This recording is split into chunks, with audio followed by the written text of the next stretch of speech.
Hey guys, and welcome to another week of Ask Anything Monday. Now we've got some hot topics we're going to bring to you this week, and I'm not going to mess around, just want to get right into it. We got three topics that I want to discuss. I want to lead off with this whole notion that because of the color of your skin, you should use that as a reason to persecute or violate or take away the privileges and the liberties of other people. In the States, there's a young man who has suffered handily by a lot of racism throughout his life, and now he's decided to go on a rampant spree, killing police officers and their family. First and foremost, I just want to say to you as an African American that in my entire life, I have been racially slurred. I have had some bad things happen to me, and not one time did I think about taking the life of another human being. But what I did do was I took stock of why this person or these group of people were persecuting me and trying to hold me down. And it was simply because of their lack of self-confidence and belief in their own abilities. And I knew that just one day I would be in a position where I would be able to say I've made it and be an example and a beacon for those other African Americans or other people of color or anyone else who have felt like they've been on the outside looking in. I remember as a child in South Central Los Angeles in the 1960s, I was around with the Watts riots. And I went to school and I was called all kind of names, and the police pulled me over many times, and even playing professional basketball. I was fouled and the referees wouldn't call a foul, and I would ask them why, and they would say because you're a N. And it goes on and on and on and on. But now I'm 52 years of age. I have been to 10 different countries. I've spoken to 2.5 million people, and I am highly sought off as a motivational, activational speaker. And in all of that, you know what? I've been dealt a cruel hand at times. But at the end of it, I realized something. That I have to make it work for me, and I can't blame anybody else. And anything that I want in life, I've got to go out and get it. And this springboarded me into my question from John, who's in Australia, who was simply talking about, hey, Eric, listen, I want to do the best that I can do, but unfortunately, I have some negativity, some from family members. Then here's what you do.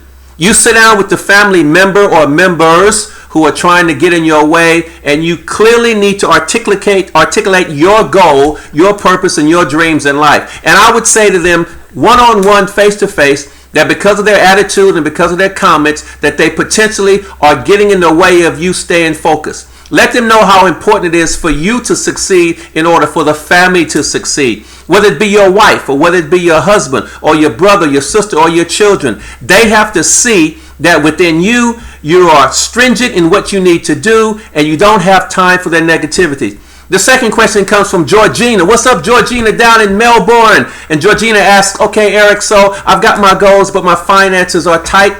Well, if your finances are tight, then you need to find a way to strengthen your finances, whether it be passive income, whether it be some savings that you are currently should be working on in the home. There be some other avenues of passive income that you can generate. There is always a solution. Do not rest your hat on one excuse. You have to get off your butt and you have to go out. You got to make it happen. Now, I'm not saying this in a derogatory role or anything, but I'm just saying you've got to want to succeed as badly as you want to breathe.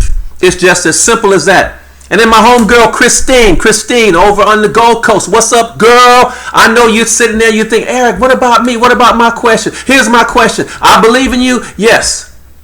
But it's not just me believing in you, it's you have to believe in yourself. Which means you have to get in the mirror every day and say to yourself, today, I'm going to do it. I don't care what anybody else has said. I'm going to make a difference. I'm going to change my life.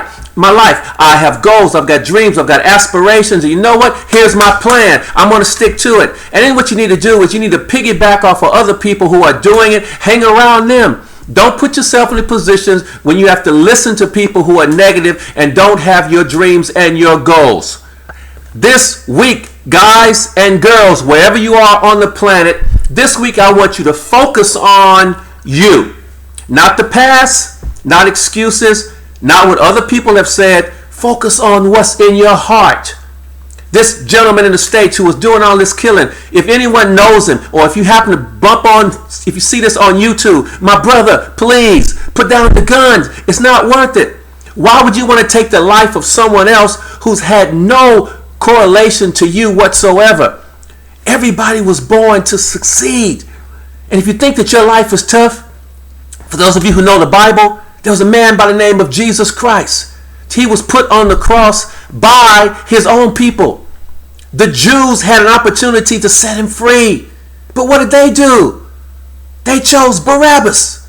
Set Barabbas free? He's a murderer. So if your own people can do that to you, forget about the color of your skin, forget about your sex, forget about what street you were born on, forget about all that stuff. You have to look after you and you have to believe in you. We have a responsibility to ourselves to show the world that we believe. Black African American History Week coming up. It's the month of February. The month of February. So many things to be proud of. So many things to celebrate. I'm not using that because it's a black thing. I'm using it because you can look at a race of people who have done amazing things in the faces of difficulty and adversity. And one person, Dr. Martin Luther King, if anybody had a right to commit acts of murder and just go off the planet and just do some damaging things, it was him. Look what they did with him. But what did he do? He just went out and he just had a dream. And he stuck to that dream. He got thrown in prison. I mean, you can go on YouTube, you can see all the things that happened to him, but guess what? He just kept getting up. He kept getting up. And because of his leadership, when I look in the mirror, I can see someone who can just keep getting up. Wherever you are, don't blame. Don't make excuses. Just keep getting up. This is Eric Bailey with another week of Ask Anything Monday. Hey, we're always here for you. We love doing this. The content on YouTube. Check my Facebook. Check my website, www.ericbaileyglobal.com. And if you need someone to speak at your event and talk to your staff or talk to your people, hey, give me a call. Peace. I'm out. We love you.